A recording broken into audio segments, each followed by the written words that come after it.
Hello and welcome to Underdogs, Bootstrappers, and Game Changers. This is for those of you that are starting with nothing and using business to change their stars. Motivating people who disrupted industry standards. This is the real side of business. This isn't Shark Tank. My aim with this podcast is to take away some of the imaginary roadblocks that are out there. I want to help more underdogs because underdogs are truly who change the world. This is part of our Content for Good initiative. All the proceeds from the monetization of this podcast will go to charitable causes. It's for the person that wants it. Hello, everybody, and welcome to another episode of Underdogs, Bootstrappers, and Game Changers. Maybe I said it in the right order, maybe not. The premise is still the same. So, I have an amazing guest today, and if this is the first time joining in, I really look for stories that I think are going to help you. This channel is all about education and awareness, knowing that you can defy the odds, you can do anything you want to do. And Bryan's story is perfect, to tell you this. Sometimes in the world gives you what you need to help you present the messages you need, and Bryan's one of those stories. Nothing against the people that we have apply to be on the show, but I look for a very particular type that's literally going to help you, start your business, start your life, be motivated, that sort of stories. So great to have Bryan on the show. Welcome. Thank you so much for being here. Well, thank you for having me on. It's great to be here. Yeah, your story is there's some things in life that I couldn't write any better. It's like we have a docuseries where we travel the world for seeking founders of organizations. And the person we just visited in Cambodia, it's like you couldn't write a better story for what the story we're trying to tell for that docuseries. And I feel like your story is perfect for what we're trying to do here. Starting the way you started. I didn't want to give too much of your background on your company yet, because I want you to lead us down that journey of what it was like to start where you started and go where you are now. And so we're going to jump right in. And the first question I have for you is talk about what initially got you into your first business, if you don't mind. Yeah. So I actually started mowing yards in high school as a way to make extra cash. I think my dad got tired of watching me play Nintendo all day. Yeah. And he said, "Hey, get off your butt. I lined up a gig for you. You're going to go mow the neighbor's yard." Yeah. And this was not a request. This was a direct order. and he made me go cut the neighbor's grass. And luckily he did, because I made $20 for an hour worth of work, and I was hooked. I was just hooked on owning my own business from that day forward. I never had a job since then, since 14 years old. I always just stuck with my own thing, and I saw that as the vehicle to carry me places in life that ordinarily I wouldn't be able to do. So I just stuck with that lawn mowing business for 15 years, just grew it year by year, little by little, eventually getting it to about 150 employees, around $10 million a year in revenue, and then was able to get the business acquired by a big national company in landscaping.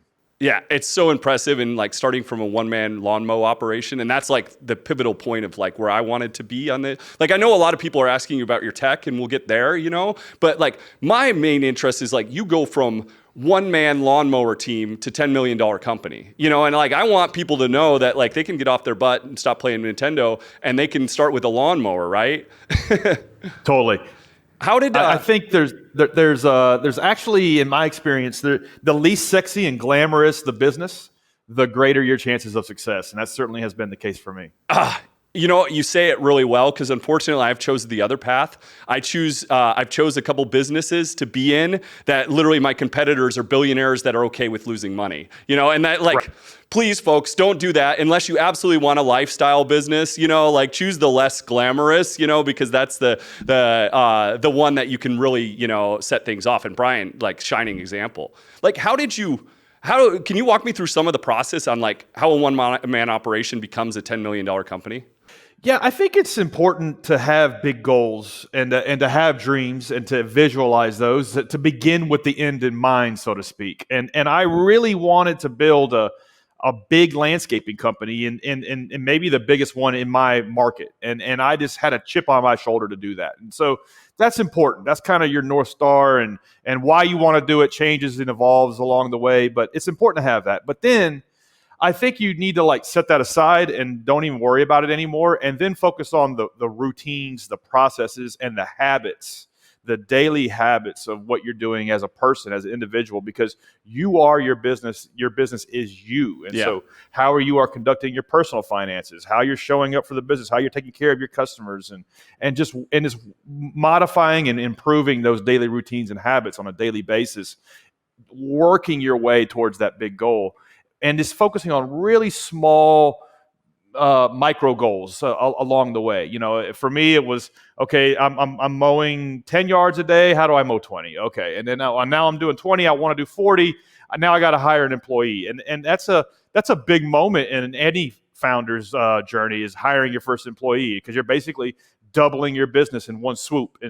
And so just figuring out every little level of the game. And after I got one employee, I got 3 or 4. And then after I got maybe 5 or 6 employees, I thought, okay, now I don't want to mow yards anymore. I need to manage all this. How do I get to that level? And that was another couple of years. And I guess maybe year 5, I realized that I wasn't in the lawn mowing business at all. I wasn't in the landscaping business at all. I was in the sales business. I needed to create some sort of kind of sales engine at the core of this business. I needed to create a process that was better for sales than my competitors were doing. And so that took about 3 or 4 years, but that was an unlock to get from $500K in revenue to $1 million to 2 to 3, 4, 5. And after year 5, after $5 million a year in revenue, I started to realize, okay, this is no longer about me and my ambition and my chip on my shoulder. This is more about the people and the culture that depend on this business. There's 50 or 60 employees now, and I have to create a place where they can thrive and try to get where they're going in life. And so that was kind of a next level of a game. So you really do work it like a video game almost, just one level at a time. Don't worry about Bowser because you're not on level 10 yet. Just focus on one level at a time and get to that level. And then at the end of every level, there's a new final boss. Yeah. Just because you solve problems doesn't mean you're done. That means you get to solve more problems. Yeah. Just embrace that. I think there's incredible opportunities in the service industry, especially like the maybe somewhat would say the less glamorous side of the service industry. But like you probably see, like I do online a lot, it's like, just buy this small business that's in the service industry, put a manager in charge, and all it's going to do is crank money for you. Tell me about your thoughts on that. Yeah, no. So thank you. Most of the time, thank you. It's like, I see this stuff too. Like on Instagram Reels or TikTok, it moves from one thing to the other. Laundry mats. You can go buy laundry mats and just Airbnb. And just make millions of, yeah. You can make millions of dollars sitting on the beach. Just go buy a bunch of laundry mats, and it's like one of two things. Either that's true, and they're doing that, or I'm stupid, and it's one of the two. It's like, either I'm an idiot or that is true. There is no. It's like one of the two, and it's you took the words out of my mouth. Yeah. So no. The thing is be careful of anybody that's selling you advice on how to make money, because it rarely works out. The people that are out here hustling and grinding are busy doing their thing. They're not selling systems or secrets for that. So, I think I'm obsessed with the idea of the blue collar millionaire, and because as I was growing my man, yes, thank you. As I was growing my first business, I was surrounded by people that were no smarter than me, that didn't have any skills that I didn't have, but were like, hey, 8-figure net worths, and they moved dirt for a living. They had dump trucks, or they were plumbers, or they owned a home cleaning company, or they laid carpet, or all these different kind of trade service businesses. They were crushing it, and they were buying real estate and doing all sorts of things, and like they had more money than some of my customers who were doctors, lawyers, dentists, who sometimes would write me a check that would bounce. And so it's just kind of funny. I loved the guy that would show up in a beat up pickup truck and overalls, but had a bigger net worth than the guy wearing a suit. So that inspired me, Yeah, and so absolutely. Being surrounded by that still to this day, 20 years later, influences how I make decisions and look at businesses. And so, yeah, to your question, can you buy a system in a service-based business and then put a manager on it? Probably not, unless there's something really unique or some kind of proprietary thing. Most of the time, proprietors of service-based businesses basically have just created a job for themselves. And it might be a lucrative job. Yeah. But it's really hard to break out of that self-employed paradigm and get into the business owner paradigm. And it takes years. It takes years of reinvesting back in the business. There was many, many years me building that first company and also with building GreenPal where I paid people that made more money than I did. Yeah. But I saw it as a necessary thing to do to kind of get through that level of the game. Because I knew if I could just get over to the next hurdle that eventually we would create more profit at some point. And so the shorter answer is no. You can't just buy a system or go into the carpet cleaning business and pay a manager and pay techs, because there's self-proprietors out there who are going to out hustle you, outwork you, and do a better job for less money. So don't go down that path. Yeah. I knew we were going to get along, but I like, you've taken the words out of my mouth like a million different times. These are some of the same things I say. And that's why I was really curious to hear your angle. I'm all about the blue collar millionaire too. I think the world gets a little bit better. I've worked when I was a kid in college and stuff, I worked in country clubs and high-end restaurants and things like that. And I always loved the dirty cowboy at the bar that you never knew was like the billionaire. You'd have them, like one restaurant I worked at, really high end, like you'd get the guy with the fancy Rolex and car, he'd come in and he'd treat you like crap, and it's like, and then you'd like this cowboy that had been at the end of the bar for months, that you'd met and always asking how you doing. You find out later that he had gotten into trouble and banned from the restaurant for years for landing his helicopter in the parking lot drunk. It's like, and I love those stories, right? That's awesome.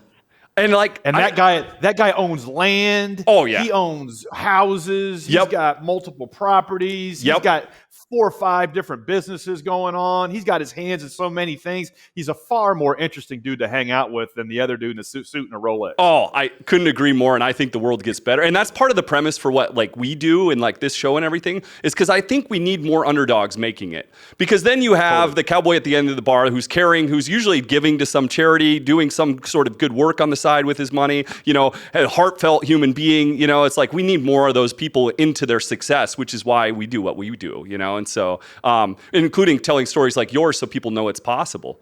If you were to dwindle down and tell me one key factor that is the key to anybody out there that's starting from nothing and trying to get to a $10 million company, or we're going to get to your next company next. What's the underlying key? What's the secret? Yeah, it's okay. So if you take your week 7 days, first off, let's just say 7 days, because if you're going from 0 to 1, this is a 7-day-a-week thing. And I'm not saying you got to work 100 hours, but I'm saying you're always on. You're always thinking about your business. You're always returning customer phone calls. When you're in the shower, you're thinking about it. When your head hits the pillow, you're thinking about it. Yeah. And so it's 7 days a week. So if you can take those 7 days a week, and then you got to divide those days into 3 buckets of things you're going to do. And the first bucket is you're going to work in the business. You're gonna be answering customer phone calls. You're gonna be making sure the trains run on time. You're gonna be making sure customers are happy. You're gonna be making sure vendors are paid, employees are paid, the shop is clean, whatever. You're working in the business, and it's like you're a one-armed paper hanger, and you're doing that ideally Monday through Friday. Then Saturday is all day long, ideally 6, 7, 8 hours, really intense, difficult work. You're working on the business. So you're going to be working on, what's my marketing system? How am I getting new customers in the door? What's my employee training system? We have really high turnover here, and by the time I train somebody, they leave, and it's a pain in the ass. And so what do? I need an employee training system. I spent a year building Lawn Care University because it took 6 months to train a lawn mowing tech. And after I got done with Lawn Care University, we got it down to 6 days. Wow. 6 days is a boot camp. Boom. You know more about mowing yards than 99.9% of people. That's awesome. And so you're working on the business. Yeah. What are the systems and processes to get me out of self-employed and get me into business ownership? And then the 7th day, Sunday, maybe 3 hours. Give yourself half a day off. You're working on yourself. You're taking time to read the books you got to read, YouTube University, listening to the podcasts you got to listen to, taking the courses online that you got to take. I mean, you got to be good at like 30 different things to pull off running a business. You got to be a good manager. You got to be a good leader. You got to be a good copywriter. You got to be a pretty good designer. You got to be a pretty good accountant, legal. All of these different things you got to be 80-20 good at. And so nobody teaches us any of these things. You got to set aside time to teach yourself these things. And you can learn anything you got to learn for free online on YouTube. And so you're doing these three things, these three buckets. And so in the first year, 1, 2, or 3, maybe 80% of your time is in the business, 10% on the business, 10% is on yourself. And then year 3, 4, 5, maybe it's half and half. And then years 6, 7, 8, 9, it's more like 90-10 the other way. Yeah. So you've developed so many systems. You've learned so many things. You've evolved into a whole new person, unrecognizable from where you were 5 or 10 years previously. And so now you have all these capabilities you didn't have before. Yeah. And so now it's 90% on yourself, on top of the business, and then 10% in the business, making sure it's running. That's how you go from $100K or $100 to $100K to $250 to $500K to $1 million to $3 million to $10 million.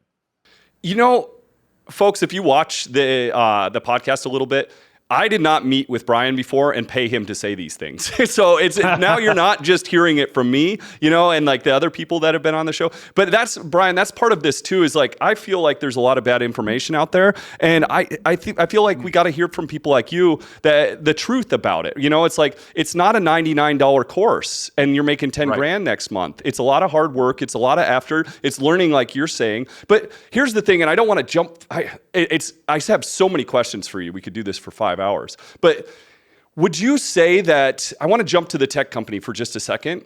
Would you say, so obviously, just to give you folks a little bit of background, Bryan started the landscaping company, worked it to 10 million from a one-man operation, sold it, right? And then he gets into tech. And I want to ask you, like, how much of the skill set from your original company has helped you in your tech company? Yeah, so I think it can help any new founder to try to hit a single or a double in a more straightforward business. No business is, I almost said it's easy or simple business. Yeah. No business is easy or simple, but a more straightforward business, a home cleaning Let's call it a service. smaller business. Yeah, and it's like you see all the inputs, and you kind of can look at bigger companies doing what you're trying to do, and you can kind of rob and steal from their ideas and just outwork them, out hustle them. Yeah. And outserve your customers better than they are. And you can kind of like will into existence a profitable business that way.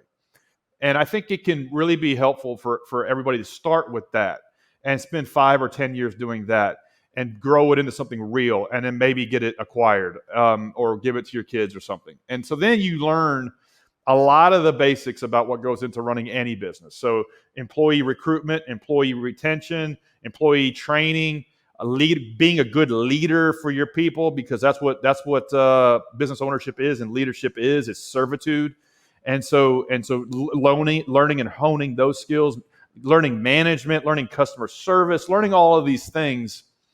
You can learn in a home cleaning business. You can learn in a home painting business, and then now you know a lot of these things about what it means to be a founder and how that's different than like running a career, and because a lot of people don't understand those differences, and so that's my advice. Do that, hit a single or double, and then you can swing for the fences on the really big idea. Maybe it's a big tech company, maybe it's some bigger idea that you're not very well equipped for starting off as a first time founder. Yeah.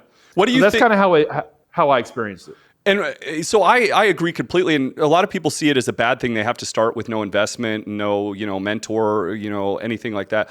And because there is these people that go out and they build a business plan, they raise a couple $1 million, they get to jump into a big business, right? And so my point, and it sounds like you agree with me, is it's okay that you have to start at this smaller business, because you're going to learn everything. And then even when you get, and please vouch for me here if you agree, it's like, even when you get into the big business, the tech company, how helpful is it to know every little part of like marketing and, accounting, and like, don't you manage these systems better in this bigger company now? Exactly. And so then I was well equipped to start swinging for the fences, building my tech business, GreenPal. And it's not everything ported over, but probably half did. And I was able to kind of start on first or second base and not have to learn all of these things all over again. Yeah. While some things were different, I was managing laborers and mechanics and machinery and things like that in the first company. And the second business, I'm managing developers, designers, engineers, things of that sort. And so those are very, very different. But a lot of things were similar. So start a straightforward business, start a blue collar business, if you will. Get some reps in, get some experience in, and then you can swing for the fences on the bigger thing. And the other thing is you have a track record then. Then you can, if you want to raise capital, you have a track record to show to investors and say, look, I built this thing. Maybe if you live in the same town as me, you've seen my trucks or my presence in the marketplace. And now investors are able to kind of like connect the dots and see what kind of founder you are and what kind of potential you have. If you don't have anything and you don't have a track record and you've never built anything, you've never tried anything, it's going to be really hard to swing for the fences and build a $10 million or $100 million business. It's better to start and sell a small company and then stair step your way in. You know, and why would investors invest in you? You're a no name from nowhere. You know, it's like you've never done anything before. You have this piece of paper with a business plan that maybe you learned about online, and now people are going to give you millions of dollars. And that, I think, is what people see a lot of. And it's like, you're telling the truth. It's like, start in a smaller business, learn the smaller business, be a person worth investing in, you know, or maybe hopefully you don't even have to have investors. Tell me, actually, Right. Let's go into that a little bit. You know, like, did you take on investment at all in your original landscaping company? And at what stage did you do that? No, the first company nor the second company. Good for the you. first business I built debt free, and it was really, really, really difficult to build a business that way debt free because it's very capital intensive. You have to buy lawn mowers that cost $20,000 and trucks that cost $100,000, and so paying cash for all this stuff was tough. And I bought a lot of used equipment and fixed it up and things like that. But that was the main reason why I was able to get the business sold, was because the balance sheet had zero debt on it. And a lot of my competitors wanted to sell their companies, and they may have had a $10 million landscaping business, but guess what? They also had $10 million in debt. And at that kind of mid-level market acquisition, the acquirer doesn't pay off the debt. That's on you. And so whatever they buy it for, then you got to clean that up. And so for me, I didn't take on any investors. I didn't take on any debt, and just kind of went slow and low and built it off of its own revenues. And that kind of teed me up when I built GreenPal to really kind of think, okay, revenue is the best form of financing. And if you do it that way, you can never really get too far ahead of your skis, and you can never really screw it up by going too fast. And it always keeps you focused on one thing: customers, because you need customers to use the product to survive. And whereas if you raise maybe $100,000 or $500,000 from friends and family or angel investors, it's kind of easy to kind of like relax a little bit and take your foot off the gas and lose sight of the fact that customers are the most important thing. Because really, I mean, who wants to listen to customers whine all day? Yeah. Who wants to call back an upset customer on a Sunday afternoon because something went wrong? Nobody. And so if you got a bunch of money in the bank, it's easy to kind of ignore that. But if you don't, and you really need that customer to use the product next week, it's kind of a nice forcing function that keeps you focused on what matters: customers and delighting customers, because they're the ones that are going to decide whether you succeed or fail. It's such a good point. And the thing is too, it's like if people get if people have the investment too quick, they spend it on a lot of stupid stuff too. It's like the fancy office, wall hangings, you know, it's we're going to do all these big corporate lunches and things like that. I'm with you. It's like, it's better to start scrappy. And the other thing is, it's like, you've never had, so you didn't take investment in your new company either, your tech company? No. So you've never had a boss.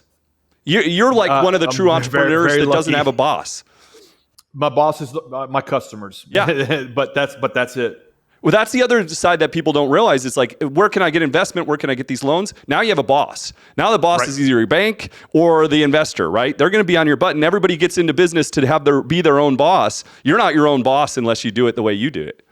No. And I mean, listen, raising capital and getting good investors on the team with you can be helpful, and sometimes it does work out. But more times than not, that type of capital ruins the business rather than helping it. Yeah. And so you just need to be wary of what you're signing up for, and you will lose control of the business.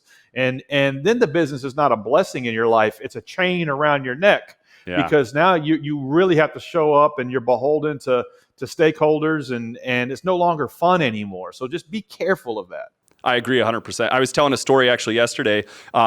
I started my business basically in a lean-to. I don't even know like if you could call it an operation at that point. But I was lucky enough to have one of the richest men in the country come down and take a look at my business very early on. And he's like, I'll give you 20 grand for 50%. And like, believe it or not, like, and you probably remember those days, it was hard to turn down the 20 grand. I'd started the whole company with 4 grand.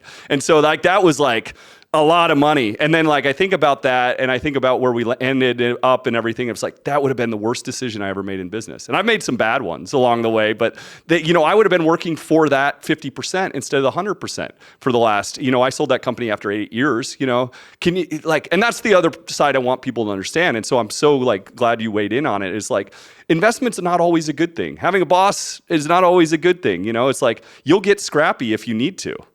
Yeah, I think when it makes sense to raise capital is a couple different scenarios. One, if you've done this before and you're about to do the same thing all over again, and you can do in 2 years what took you 10. If you had capital and all the things to do, then go raise capital and move quick. You're ready for the rocket fuel at that point. You know what to do. So take on the rocket fuel and put it in the rocket. But if you don't know what to do, it's like putting the rocket fuel in a Toyota Camry, and it's just gonna blow up. Yeah. And so if I had to go back in time 10 years to start GreenPal, the first thing I would do is raise capital because I know everything there is to do, and so I could put that capital to work. Yeah. And so until you have a machine where you can show investors, say, look, you put $1 in this side, and then on the other side it spits out $2.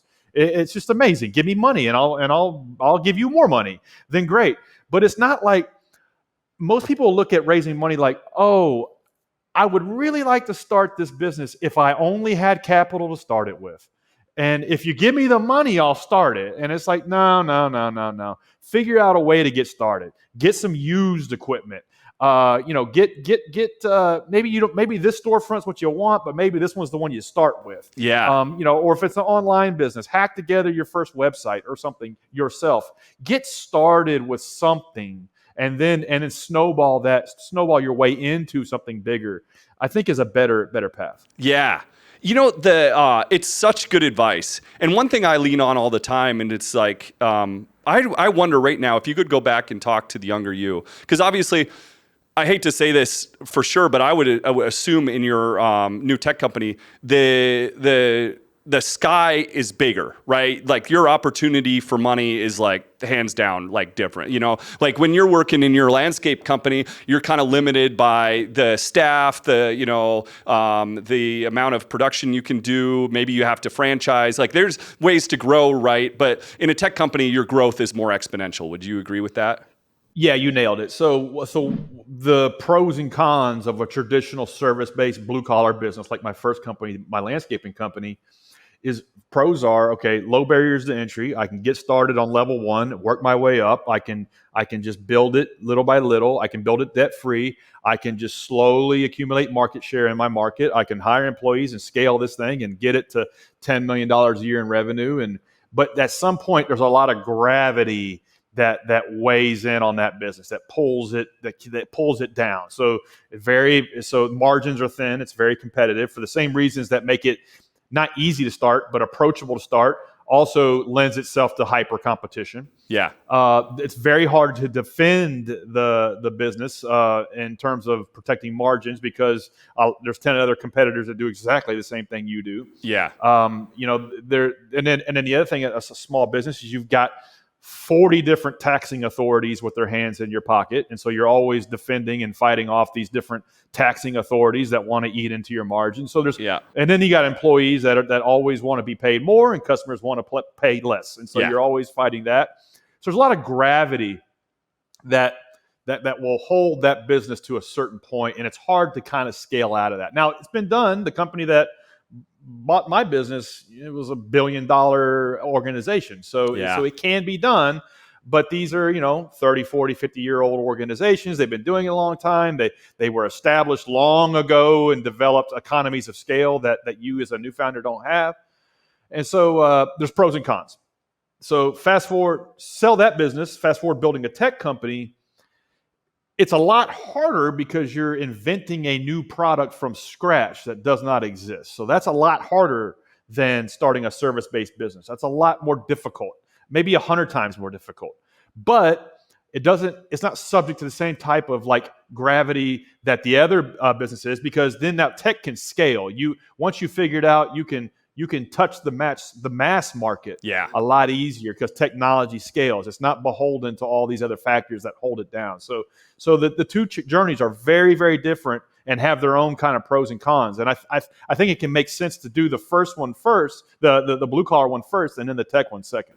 So actually, you explained it so well, and I have a follow-up question, and the reason behind that question is, do you think part of that process, I can speak for myself, and you tell me if this also is something you feel too. It's like, we don't know at some point when we're starting as a one-man operation or a smaller organization or a small business coming from nothing, it's hard to dream that big, isn't it? Like, don't you need some time and some confidence in, could you ever have dreamed of the tech company before you started the other company? No, not only no, hell no. It's like the experience of running my landscaping business gave me the idea to build GreenPal. So GreenPal is the Uber for lawn care. And so seeing all of the inefficiencies and things that were broken about hiring a lawn mowing service and the things that made it difficult to run a lawn mowing service gave me the inspiration and the idea to build GreenPal after I sold the landscaping business. And so without that, I would have never even had the exposure to marketplace inefficiencies that I knew that needed a product. So sure. So getting started just in something unlocks opportunities. Like that momentum creates luck almost. Yeah. And so you have to confidence, right? Yeah, totally. And so, I think authenticity can be a competitive advantage. And so for me, I spent 15 years in the landscaping business. I was well suited to start the business that worked like Uber, but for lawn care. Oh, I don't know that there's a better person out there to do it. And that's the other thing too. I guess the point I'm getting at is like, it really takes, we don't dare to dream that big, I think, at first, some of us. It's like, I applaud people that were like, I knew I wanted to be an entrepreneur of a huge company at like 13 years old. That's great, like, if you have that. But I think a lot of people are like, I'm going to start something that's just daring enough, right? And it's like, but once, and I'm sure you'll agree with me, once you start it and you start to learn it, you're like, you know what? I can do anything. There is no business I can't get into anymore, because now I've gotten some confidence through the initial one. Yeah, I feel the same way, and I think it's important to kind of, at a point, begin with the end in mind almost, because that dictates a lot of what you're doing. When I was building my landscaping company, I had a chip on my shoulder. I wasn't the cool kid in high school. I didn't have a date to the dance. I didn't get picked for the football team, and so I had a chip on my shoulder to do something, to prove that I could do something big, or at least what I thought was big. Yeah. And that's just a part of who I am. And I look for this when I'm hiring employees and team members. It's like, I'm looking for people that have had that same life experience. It's just part of who they are. They have something to prove. Yeah. And so I, when I was building the landscaping business, I wanted to put 100 trucks on the road. I wanted to hire over 100 people. I wanted to do millions of dollars in sales. I knew that. I didn't know how to get there. I didn't know what to do to get there, but I knew that. And so I think it's important to have that vision of what you want to be and do. Because if you don't want that, then it's okay to run a small business and take low quality revenue and turn it into high quality revenue. And what I mean by that is, I have a friend, a lady that runs a home cleaning service. She's got 2 employees, and she is like the best in Nashville at Airbnb short-term rental cleaning. And so she's got high margins. She's got a lot of good clientele, and in the course of doing this, she's interacting with property investors and property developers, and she's seeing properties. And so she, like a few years ago, bought her first Airbnb. A couple years after that, bought a second one. Now she's up to like 6. Good for her. And so she's taking low quality revenue, yeah, thin margined home cleaning revenue, yeah, and turning it into high quality revenue, passive income from real estate investments. And she's basically playing Monopoly all over Nashville. Yeah. And so that's a path. You don't have to build a home cleaning company with 100 employees. You don't have to build the next Molly Maids franchising system. You can make good profit off of a small service-based business and then transform that into more durable sources of income with passive investing. Yeah, it's such a good point. And you're right. I don't know about you when you first started your landscaping business that you knew you wanted it to be huge. I got into my first business kind of begrudgingly, pushed into it by the city a little bit, and compliance issues at home. And so you're not allowed to strip paint off of your car in driveways. And so, as it turns out, yeah. And so I was kind of pushed into it.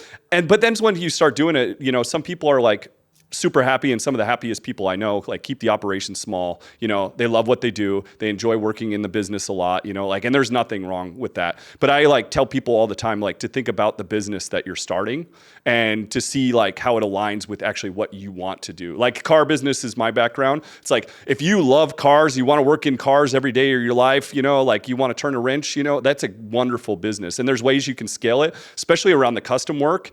It is a labor of love. There's only so far you can ever go with it, And so yeah, right. I want you to weigh in on choosing your first business. What's a good way? And we've talked about I call them traction business, quick traction and slow traction.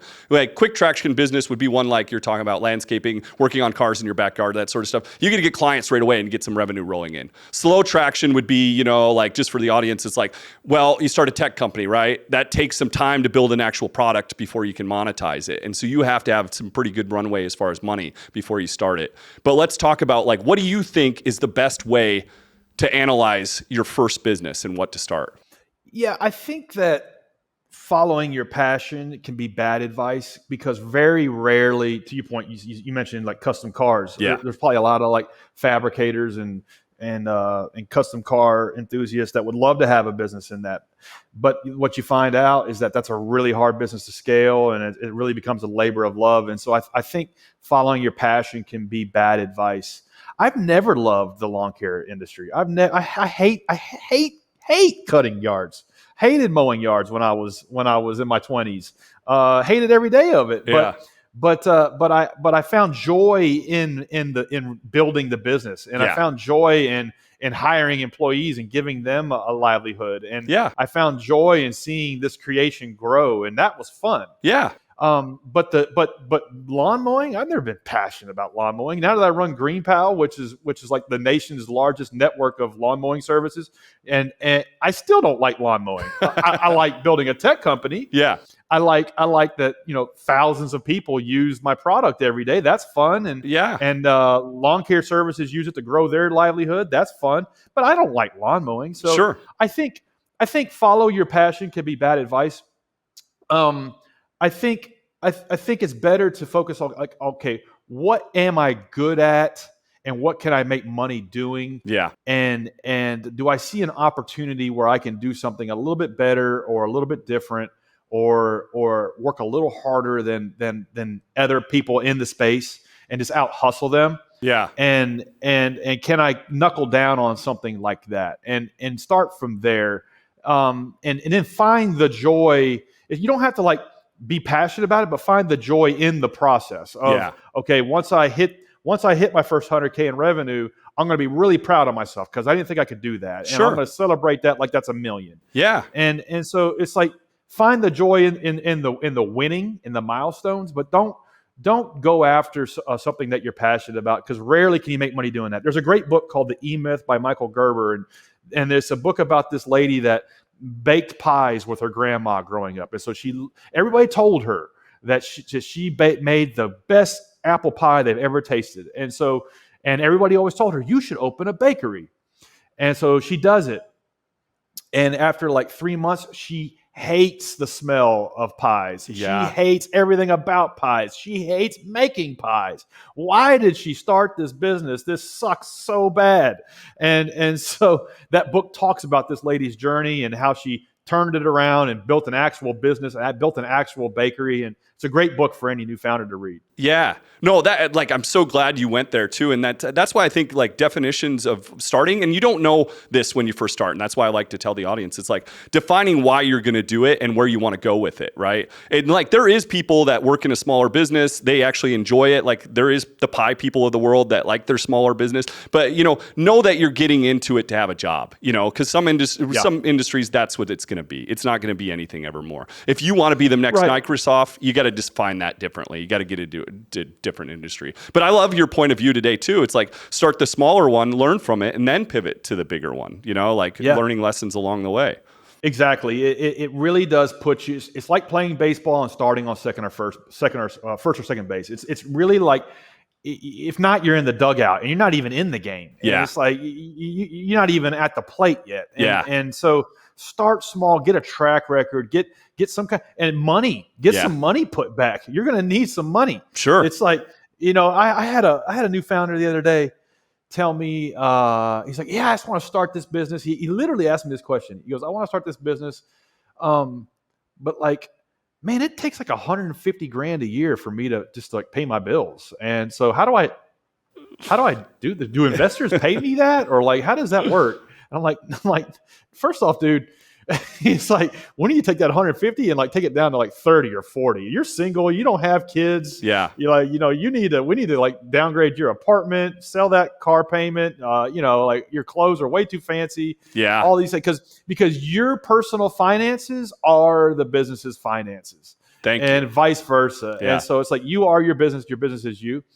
And so it's like people don't really understand that, and it always surprises me. It's like get your personal finances in order, get a small business going, bank some money because you're gonna need some money for the bigger thing. Yeah, and like ease your way into this, stair-step your way into it. I got in an argument a little bit on Twitter the other day because they were talking about founders needing $100,000 plus salaries. And I started my first business by living in a trailer on a back lot with no water and no electricity, And so you're never going to convince me that I should have a huge salary off the bat, It's like, and I had people making, over six figures, quite a few of them before I was ever really paying myself. It's like, where do you, that's why, let me ask you this actually. When is it, what do you think of pay yourself first, and when is it time to pay yourself in business? Yeah, pay yourself first is a really is a good philosophy, and I put that to work in my first company, and with good success. And the idea of paying yourself first is that you pay yourself as a bill, the first of the month, and if you do that, everything else kind of course corrects around that. And I guess I started doing that year 5 or 6 in my first company. But I wouldn't pay myself. I would just put that into a Vanguard account. Yeah. And so 10% of whatever the business did, boom, right off the top. Yep. It's kind of like a vendor bill. Yeah. And that worked really well because what I started noticing is that all the other expenses kind of forced me to do the hard work of renegotiating that other contract. Or do we really need like a big bottle of water in the office, or can we just get a filtered water system? Yeah, that's $500 a month. And looking for stuff like that, and so paying yourself first as a bill can be effective at a certain point in the game, not when you're going 0 to 1. When you have nothing, no customers, you have no revenue.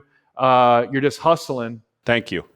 You don't pay yourself first. You survive, and so you have a roommate. You sleep in a spare bedroom. You sleep on a friend's couch. Whatever. You sleep in a trailer behind your somebody else's house. Whatever it takes, because every dime you can save personally, you can reinvest into the business. And if you're working a long-term plan, like you need that fuel, you'll need that capital. It's like you need that money you're saving personally to put back in the business. Totally. And then you can put barriers to entry in the way of your competitors. Like we ended up having the largest powder coat oven in the city while I was still living in the trailer. It's like, wow. So that wasn't an investment that I had to make, like it was, the business was functioning. We grew a wood shop department, a manufacturing department for small vehicle manufacturers, all while I was still living in the trailer. And that's actually an episode we just had, is like, when do you know to get on the grind? And when is it okay to give yourself things, and that sort of stuff. And, but I think once again, like dispelling a myth, I agree with you 100%. At first, you can't pay yourself because that's one place that you can take it out of. That's one place you can sacrifice. Have the cheaper meal, drive the cheaper car, live a little bit more meager, and it's like, but then it gets to the point where you're saying pay yourself first is smart, but there is, and then same with on, and I loved your point about on and in your business today too. It's like, there is a point for on and there's a point for in, it's like everybody's telling you online these days, if you're working in the business, you're doing it wrong. It's like, tell me how the heck you're supposed to start not working in your business when you're the only person working there. Oh, hey, I'm working on my business today. Nobody showed up for the work. Sorry. Good luck. No customer is going to pay you to do anything. No. It's like, and so you ease into that. You earn that as you work in it. You start to see the systems you need to build around what you're doing. And yeah, to your early point, one of my favorite quotes Mark Cuban says, he says, "The least you can live on, the greater your options as an entrepreneur." Yes. And so, like, your example, living in the trailer, that low personal burn rate created options that you could do in your business. Totally. Created opportunity for you to do other interesting things to create defensibility around your business. Yeah. If you had needed 10 grand a month just to survive, you would have had to be much more conservative. You would have done things that weren't quite as interesting, and you wouldn't have built as quite an interesting business. And so the least you can live on personally as a founder, the greater your options. Thank you for saying that. You're like teaching a masterclass today. And it's like, literally, this is a lot of the things that I like to say. And so people are going to think I paid you to say them today. But, this is the truth, folks. This is the truth of business. Not everybody gets stroked a check. Not everybody gets to just work on their business. There becomes those times. Like, it's all a journey, right? And it's like, me personally, I would have never had the confidence to open a big tech company at first. Like, no way. Like, I opened something that begrudgingly, I'm like, I can just dare to be, to get into this business. Like, maybe I can have this little thing. But then once you get into it and you're like you said earlier, it's like, you realize that, like, these people that are doing it aren't that much better than me, and I can learn this stuff. And you start to make progress, and you're like, I can actually do this. And like, weigh in on this for me too. I'd love you to back me up on it, because I think you will. It's like, now you can do anything you want. It doesn't even have to be business stuff. Like, if you want to start a foundation, you know how to do that. If you want to, take off tomorrow and start a series on robots on Mars, you could figure out to do that. One of the best tools, I think, as an entrepreneur is, once you learn how to do this, you can do anything. Oh, totally. I really learned that building my second company, GreenPal, because I had to learn how to write software. I had to learn how to design software. I had to learn how to do copywriting. I had to learn how to deal with engineers and developers and speak their language. And so one thing I started learning was, I can learn pretty much anything I got to learn. I can go on YouTube University and just sit down and just comb through all the BS and really dial into something that's good, and then just learn and do everything I'm learning and acquire a new skill I didn't have. And a lot of times we want to believe our own BS, and we can say, well, I'm not an engineer, therefore I can't code that up. Or I'm not a designer, therefore I need to go get a designer. Or I'm not a marketer, I need to go hire a marketing agency. And then you believe your own BS, and then you don't acquire these skills. And if you can break out of that and say, I can learn the 80-20 of pretty much anything, if I'm willing to put in the time to do it, it levels you up as a founder, and it unlocks new levels of the game. The greatest of this is Elon Musk, by the way. He's got 7 companies. Yeah. And it doesn't matter if he's on the shop floor at Tesla, or if he's with rocket scientists at SpaceX, or if he's talking to the chief of marketing at Twitter. It's like, he can speak at a high level to any of those actions. Sure. And it's like he can move in and out of any different piece of any organization he has, and speak it to a high degree of efficacy to any of those vocations. And so it's like, you got to learn this stuff. You got to train yourself on this stuff. Yeah. Don't believe your own BS. Just because you don't have the title doesn't mean you can't do it. I agree 100%. And wouldn't you agree? It's like, once you get to a certain level, you're managing these things, but how helpful is it to know something about the things that you're managing? Oh, it's crucial. Every time I've ever tried to delegate something that I didn't know enough to be dangerous about, it's always blown up in my face. Yeah. When we first built GreenPal, we tried that. I had never built a website. I had never built an app. And so we paid a development shop $150,000 to build the first version of the Uber for lawn care, GreenPal, and it was a total disaster. We wasted a year of our time. They delivered something that barely worked, and it was clunky, buggy, and we realized, man, we got to rebuild this ourselves. And so I had to go back to the drawing board, take like 6 months, learn how to be dangerous, just good enough to be dangerous at software development. And we had to rebuild it with our own hands. And then only then could I go to a developer and say, okay, here's what we want you to do. Here's how we expect you to do it. Here's how long it should take. Here's how much we know it's going to cost. Here's how we grade the quality of it. Go do this scope of work that I have defined for you. Not, oh, I don't know how this works. You go handle it. But let me know when you're done. Good luck. That always blows up in your face. You know, one of the biggest things I see it in these days, so we have a facility here where we help small business people for free. Like they can come in anytime. Like usually they schedule in. I probably help about 10 people a week, sit down with them for an hour, from anywhere from accounting to SEO, anything else. And one of the biggest things I see over and over again, I mean, there's a lot of them, but like one of the shadier systems is websites, right? Everybody goes out, they're like, I don't understand a website. I got to raise X number, $1,000. Usually I'm seeing the going rate these days is usually people are paying about 10 grand. I have a friend, close friend, they started a tech company, they paid 60 grand. Then we look into their organic traffic, which is one of the main reasons that you want to have a website, and 0 hits. Zero. $60,000, $10,000, 0 hits. So please, if you're like Bryan saying, like learn at least enough to be dangerous, because once you know a little bit about SEO, you'll know what questions to ask. You'll know, even if you're going to hire somebody to do it, like know about it so you can manage it, so you don't end up with a $60,000 website that does nothing for you. Yeah, and the reality is we've all made those mistakes. Sure. I still make mistakes like that. Yeah. Because I don't want to learn. I don't want to learn another thing.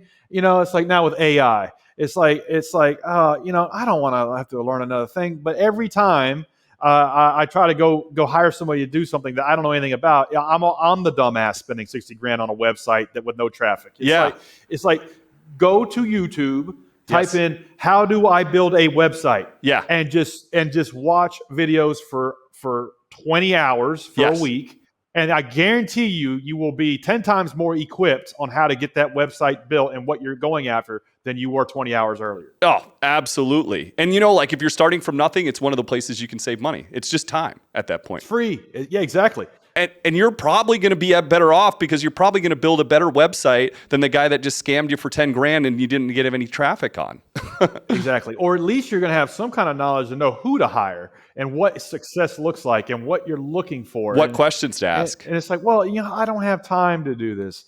Oh my God. If I hear that one more time, it's like, turn off Netflix, turn off Spotify. Yeah. Your car should run on 2 things, gasoline and podcasts. Yeah. And I don't mean like Joe Rogan. I mean like podcasts nobody's heard of. Yeah. That are talking about something very specific about what you're trying to do. Couldn't agree more. YouTube University, all Sunday afternoon should be YouTube University. Somebody should be talking about what's the new show on Netflix. You don't know what they're talking about, because you're listening, you're watching stuff on YouTube, fireside chats, keynote speeches, how-to tutorials, webinars, skills you need to acquire to play the game. You're spending all your time doing that. Yeah, I absolutely agree. 100%. That's why it's possible for anybody. Like, this is the best time on the planet to be an underdog. Like, it's the best time in the world to be an entrepreneur. I mean, in the history of the world.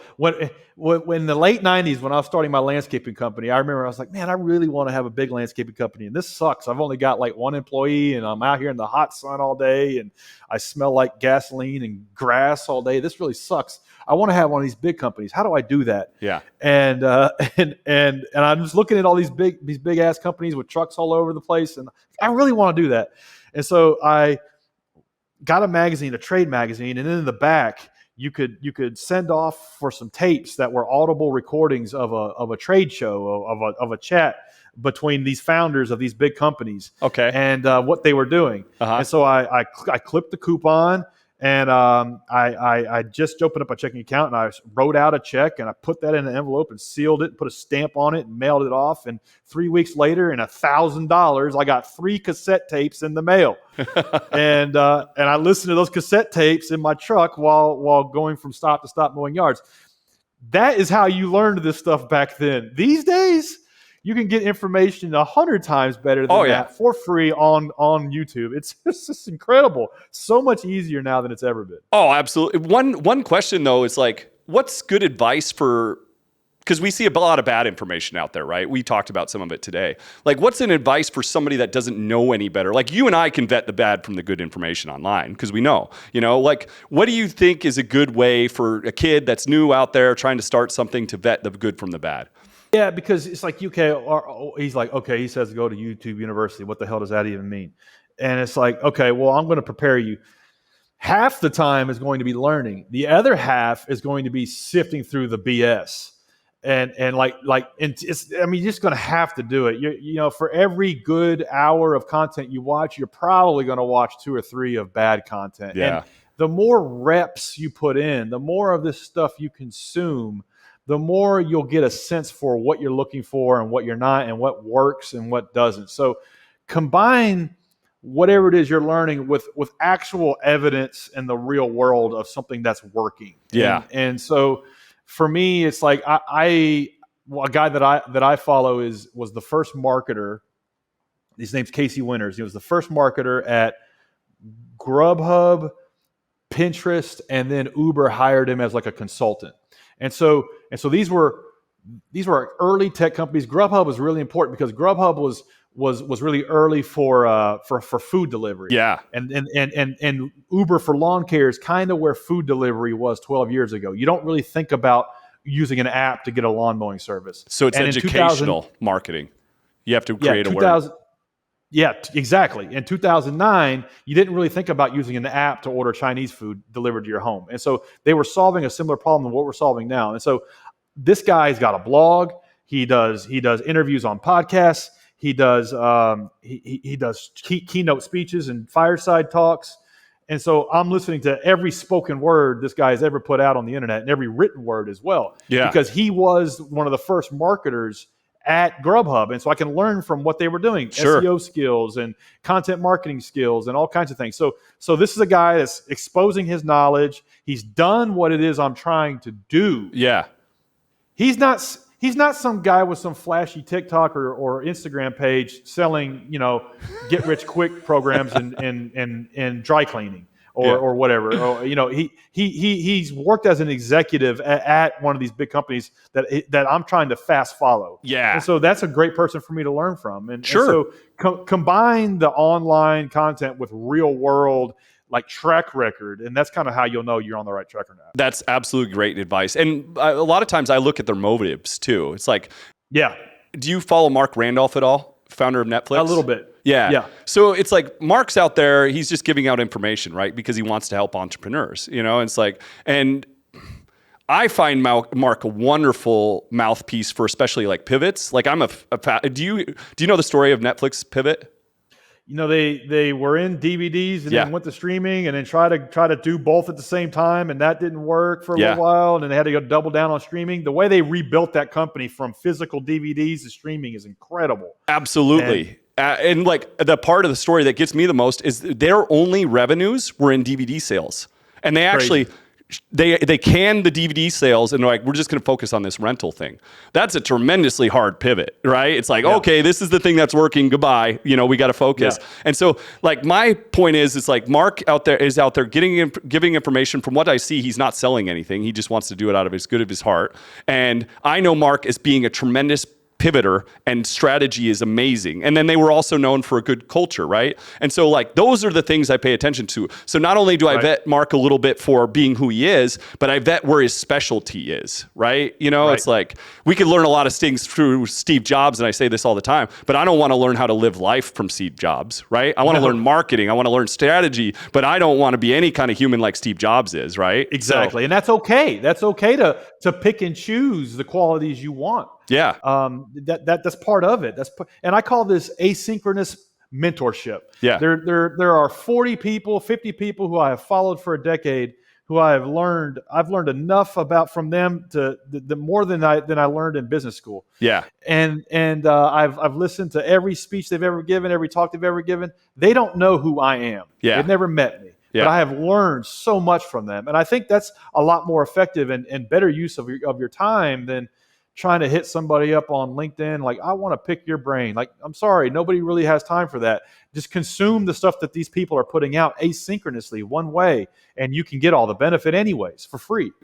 And there's a lot of people out there that are just doing it out of the goodness of their hearts. And that's why I'm not saying everybody there is some people that are selling some stuff probably that like have good intentions. They just decided their time needs to be valued that way. But I find most of them that like I've really looked at, like most of them are doing it just because, they make their money in business and this is what they do to try to help. Right. But I can't say always, but it's not always. But in my experience, if they have a course with it, I don't know. Usually it rarely works out. There is a good group called Authority Hackers that you mentioned SEO earlier, and these guys, they own websites and they do affiliate marketing and they're driving traffic to those websites and they sell courses. Yeah. And so it's like, look for that. At least show me something that you're doing over here that I can look at. And you're selling a course with that. That's fine. I understand that you have to monetize your time, but yeah, it's the ones that have been there, done that, and kind of like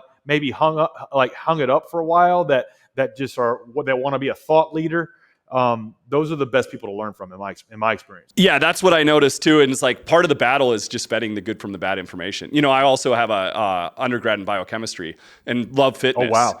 And so it's like between business and fitness, I look online and I'm like, oh man, that's like, that was actually kind of what got me into some of this stuff, is because I don't tell you what you want to hear. You're not telling people what they want to hear today. They want to hear they can pay $100 and then they can start a business that's going to make 10 grand next month, right? But that is not the truth. I don't know anybody that's done that personally. I don't know one person that paid $100, for this course. And then like, let's vet and let's look into any major entrepreneur on the planet. Did any of those get their business idea from YouTube's top 20 business ideas, from mailing in a course for $100? Can we think of one? No, they saw something broken in the world that needed to be fixed, and they built a product to solve it. And that very rarely did anybody get rich buying a course from somebody else and following that plan. Yeah. I don't know of any examples. Yeah, I don't either. And that's part of the premise of this show. Is like, I feel like it distracts people from just getting to the work. Getting to the work is going to be the biggest shortcut.